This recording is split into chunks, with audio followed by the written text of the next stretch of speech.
Salam jumpa dalam bahagia dan senang dapat menjumpai para subscriber saya lagi. Kiranya damai sejahtera dari Tuhan kita Yesus Kristus ada pada kita sekalian. Saudara-saudaraku terkasih, Allah Sang Pencipta adalah Roh yang Maha Kudus dan bersifat kekal. Dan melalui ciptaannya kita dapat pastikan keberadaan Allah sebagai pribadi Roh yang Maha Kudus yang nyata dan hidup. Secara utuh, eksistensi Allah tidak akan dapat terjangkau oleh akal pikiran kita ciptaannya. Saudaraku terkasih, kita semua pastilah sependapat bahwa kita manusia adalah ciptaannya, milik kepunyaannya, dan akan kembali kepadanya Sang Empunya. Untuk itu, marilah kita mencari pengertian tentang Allah sejauh pikiran kita dapat menjangkau dan sebatas Allah mengizinkan. Konten kali ini berbicara tentang Yesus dengan singkat, jelas, dan padat. Yesus itu manusia, Allah, atau Tuhan? Sebab tak seorang pun tahu apa yang terdapat di dalam diri Allah selain Roh Allah sendiri, seperti yang tertulis dalam 1 Korintus 2 ayat 11. Dalam kitab Mazmur pasal 49 ayat 21 mengatakan, manusia yang dengan segala kegemilangannya tidak mempunyai pengertian, boleh disamakan dengan hewan yang dibinasakan. Melalui firman ini tersirat bahwa Allah mengendaki kita manusia memiliki kesadaran rohani untuk mencari pengertian tentang Allah. Lalu di mana kita mencari tahu agar dapat mengerti dan memahami Allah? Tentu di dalam Alkitab. Melalui firman-Nya berdasarkan kitab Taurat Musa, Ulangan pasal 29 ayat 29. Hal-hal yang tersembunyi ialah bagi Tuhan, Allah kita, tetapi hal-hal yang dinyatakan ialah bagi kita dan bagi anak-anak kita sampai selama-lamanya, supaya kita melakukan segala perkataan hukum Taurat ini. Saudaraku terkasih dalam Tuhan Yesus, berikut ini adalah refleksi iman perihal pemahaman tentang Allah melalui firman-Nya dalam Alkitab. Semata-mata ini dapat menjadi bahan perenungan, sedangkan kesimpulannya ada pada kita masing-masing. Allah itu roh, dan barang siapa menyembah Dia harus menyembahnya dalam roh dan kebenaran. Jadi Allah Sang Pencipta adalah pribadi roh yang Maha Kudus dan hidup. Di dalamnya terkandung kekuatan Roh Kudus, yaitu kekuatan di atas segala kekuatan, serta memiliki daya cipta atau kehendak yang disebut firman.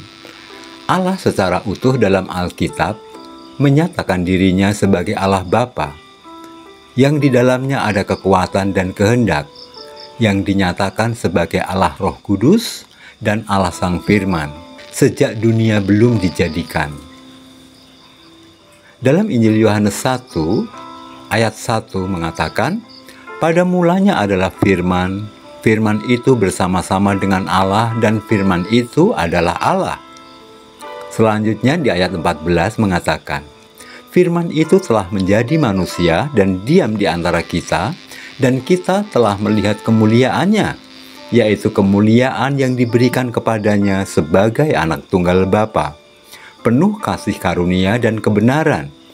Ayat ini menjelaskan bahwa Yesus adalah Allah Sang Firman.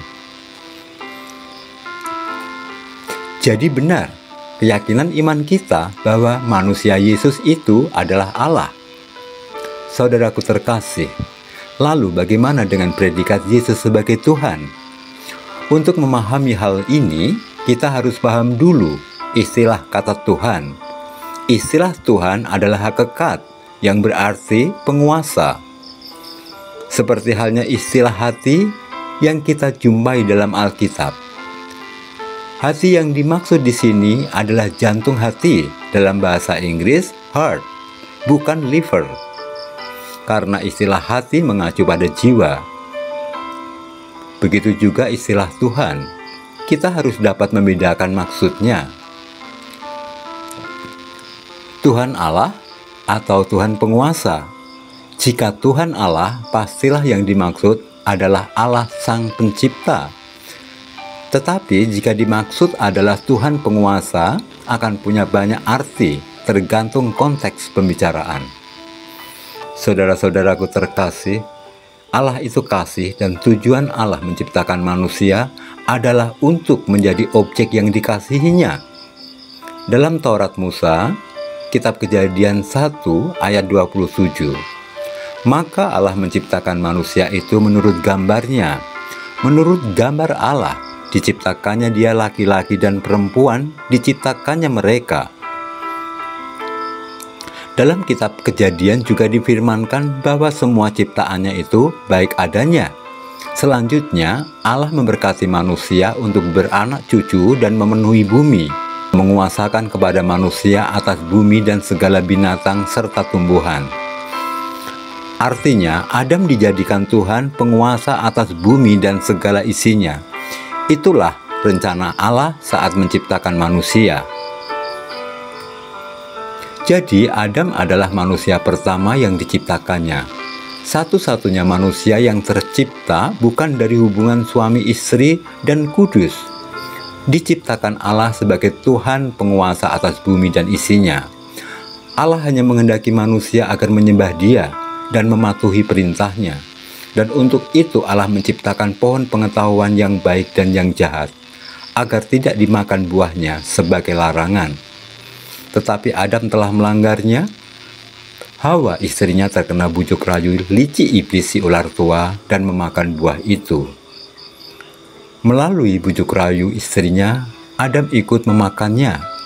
Adam telah melanggar perintah Allah dan jatuh dalam dosa ketidaktaatan. Akibatnya rencana Allah yang indah atas manusia gagal. Adam tidak kudus lagi dan tidak lagi layak menyandang jabatan Tuhan penguasa atas dunia ini. Manusia telah menjadi tahu tentang hal yang baik dan yang jahat, hidup terlepas dari kehendak Allah. Manusia mulai hidup dengan pikiran dan kehendaknya sendiri. Sejak saat itulah tidak ada Tuhan penguasa atas bumi ini. Hubungan manusia dengan Allah Sang Pencipta terputus.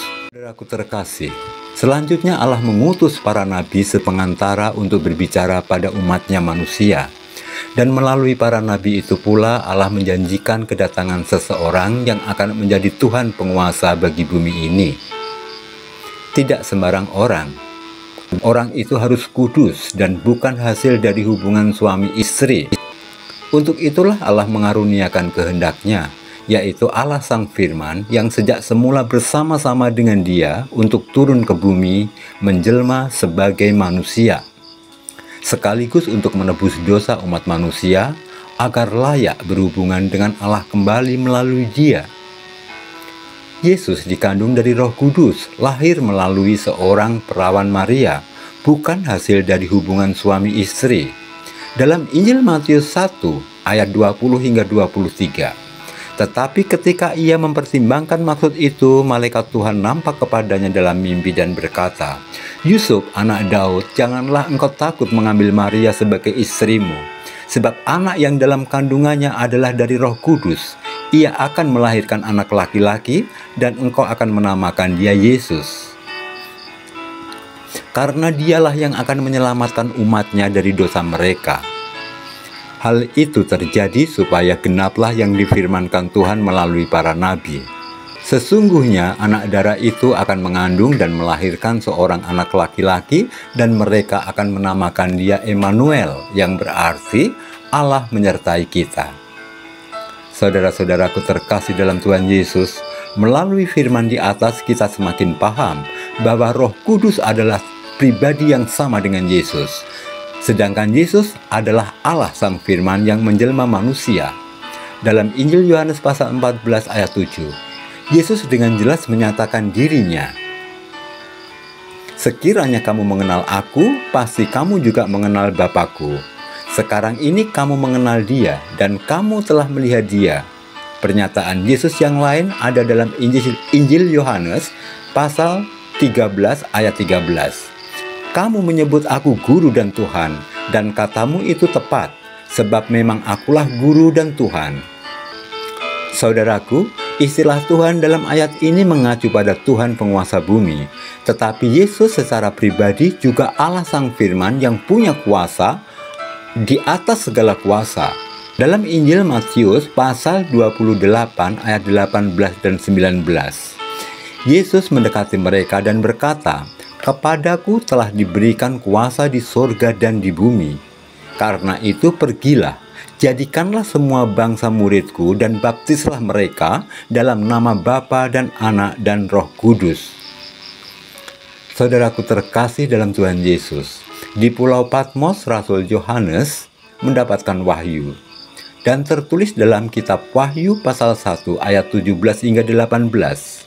"Ketika aku melihat dia, tersungkurlah aku di depan kakinya sama seperti orang yang mati. Tetapi ia meletakkan tangannya di atasku, lalu berkata, 'Jangan takut, aku adalah yang awal dan yang akhir, dan yang hidup. Aku telah mati, namun lihatlah, aku hidup sampai selama-lamanya, dan aku memegang kunci maut dan kerajaan maut.'" Ayat ini juga menegaskan bahwa Yesus juga berkuasa atas kematian dan neraka. Saudaraku terkasih, Allah Maha Besar, Maha Hadir, dan Maha Segalanya. Jadi, di mana Yesus hadir, di situ pula Allah Bapa dan Allah Roh Kudus hadir. Jadi saudaraku, sekarang Allah Maha Hadir dan saat ini hadir berkarya di bumi dalam kuasa Roh Kudus. Tanpa penyertaan Roh Kudus, mustahil bagi manusia dapat membentengi diri dari serangan si jahat, iblis yang berkuasa. Tanpa bimbingan Roh Kudus, mustahil bagi manusia untuk dapat mengerti tentang Allah. Saudara-saudaraku, sekarang keputusan ada pada kita masing-masing. Yesus manusia, Tuhan atau Allah? Terima kasih sudah menonton video ini, kiranya dapat lebih menguatkan iman kita. Tuhan Yesus memberkati.